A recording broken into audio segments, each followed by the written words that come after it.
27 अप्रैल 2026 दिल्ली के अरुण जेटली स्टेडियम में माहौल बिल्कुल अलग था। दिल्ली में आरसीबी का आईपीएल मैच मतलब विराट कोहली की घर वापसी।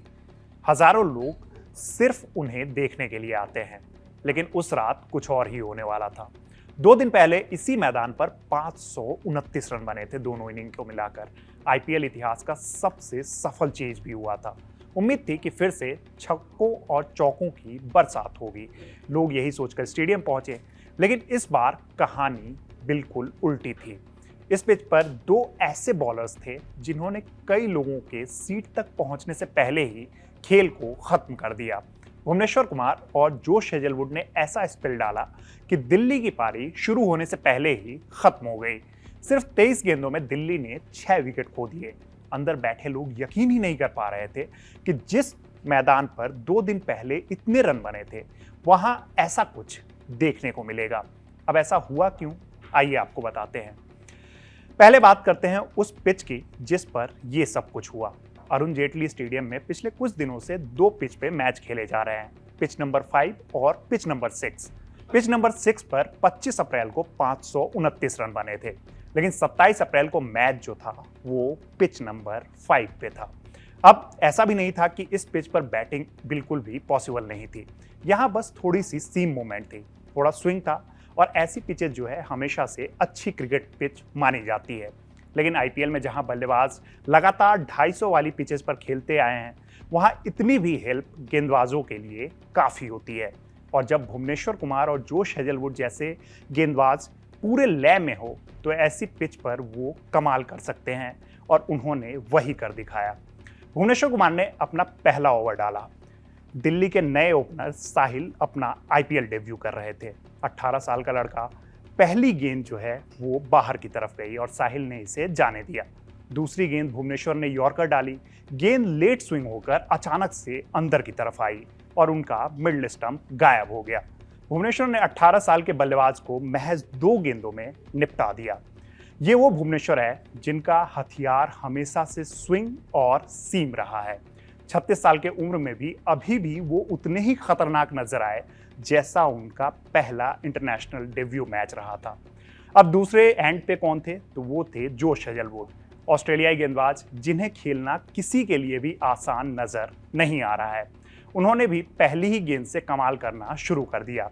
उसी मैदान की बगल वाली पिच पर 152 रन की पारी खेलने वाले केएल राहुल को हेजलवुड ने शॉर्ट ऑफ द लेंथ गेंद डाली।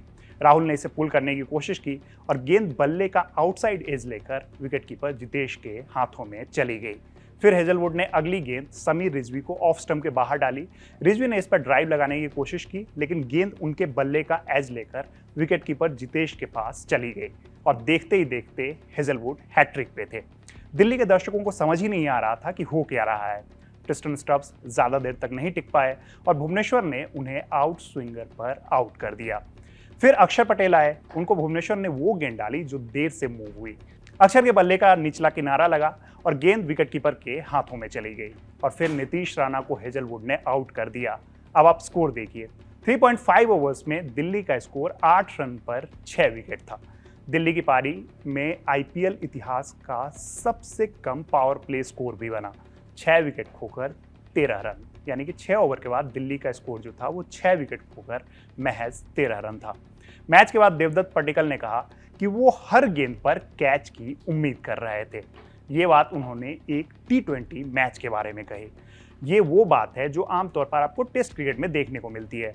जब स्लिप में कोई भी फील्डर अगर होता है तो वो हर गेंद पे तैयार रहता है, और इसका मतलब ये होता है कि गेंदबाज पहली बात तो सही जगह पे गेंद डाल रहा है और उसकी गेंद में मूवमेंट काफ़ी ज़्यादा हो रही है।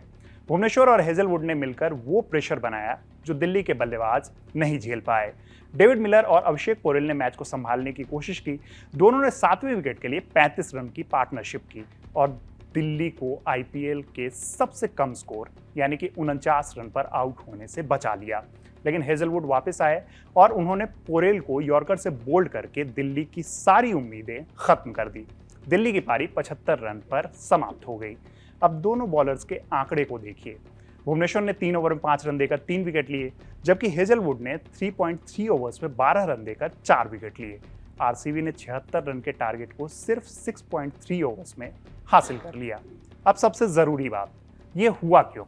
पिच पर कुछ खास नहीं था, गेंद बहुत ज़्यादा स्विंग भी नहीं हो रही थी। डेटा कहता है कि उस पावर प्ले में स्विंग और सीम मोमेंट आईपीएल 2026 के बाकी पावर प्ले जैसा ही था, बीच के नंबर पर। तो फिर दिल्ली की बैटिंग ऐसे बिखर क्यों गई?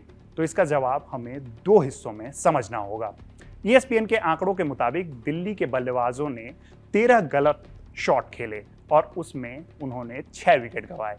आमतौर पर आईपीएल में हर 5.8 गलत शॉट पे 1 विकेट मिलता है। उस रात हर 2 गलत शॉट पे 1 विकेट आउट हो रहा था। इसे आप टीम की बदकिस्मती भी मान सकते हैं, लेकिन दूसरे हिस्से को समझना ज़्यादा ज़रूरी है। भुवनेश्वर और हेजलवुड की क्वालिटी की हम बात कर रहे हैं। ये गेंदबाज ऐसे नहीं है जो सिर्फ अच्छी पिच पर ही अच्छा करें, ये हर जगह अच्छा करते हैं और इनका तरीका जो है पूरी तरीके से वो टेस्ट मैच वाला है। अच्छे लेंथ पर बार बार बॉल डालते रहो, स्विंग और सीम से बल्लेबाज को सोचने पर मजबूर करो और जब मौका मिले तो शॉर्ट पिच गेंद डाल के उनको चौंका दो और उन्हें आउट कर दो। हेजलवुड ने मैच के बाद कहा कि वो बस भुवनेश्वर कुमार की बनाई राह पे चलते रहे। भुवनेश्वर ने जो किया उन्होंने वैसा ही करने की कोशिश की।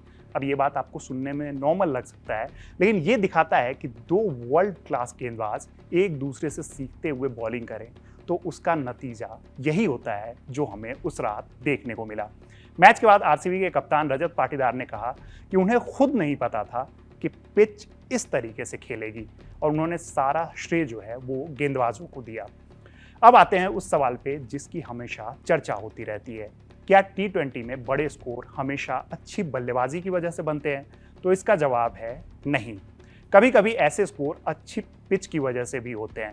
अब अच्छी पिच की जब बात हो रही है तो वो हमें समझना ज़रूरी है।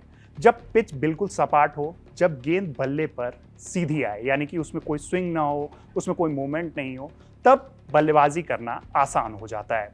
लेकिन जब पिच में थोड़ी सी भी जान हो, जब गेंद में हल्की सी स्विंग हो, तो बल्लेबाज एक एक रन को तरसते हुए नजर आते हैं। और उस रात दिल्ली के टॉप 6 बल्लेबाजों का हाल देखेंगे तो यही नजर आया। उस रात जो लोग स्टेडियम में देर से आए और जो लोग अपनी सीट पर देरी से पहुंचे और जो लोग शुरुआत के 4 ओवर्स नहीं देख पाए, वो इसका जिंदगी भर अफसोस करेंगे, क्योंकि उन्होंने आईपीएल इतिहास का सबसे कम स्कोर वाला पावर प्ले नहीं देखा। उन्होंने नहीं देखा कि कैसे एक 36 साल का भारतीय बॉलर और एक बेहतरीन ऑस्ट्रेलियन पेसर ने T20 के तमाम नियमों को एक शाम के लिए बदल डाला। भुवनेश्वर ने वो यॉर्कर डाली जो आईपीएल इतिहास की सबसे बेहतरीन बॉल में से एक रही। उन्होंने ये नहीं देखा कि हेजलवुड ने केएल राहुल को कैसे पहली ही गेंद पर फंसा लिया। कुल मिलाकर ये वो शाम थी जब बॉलर्स ने बता दिया कि T20 सिर्फ बैटर्स का ही नहीं बल्कि उनका भी गेम है। तो आरसीबी की बॉलिंग को लेकर आपकी क्या राय है, हमें कमेंट बॉक्स में ज़रूर बताइएगा। मेरा नाम है रविराज, देखते रहिए कड़क। धन्यवाद।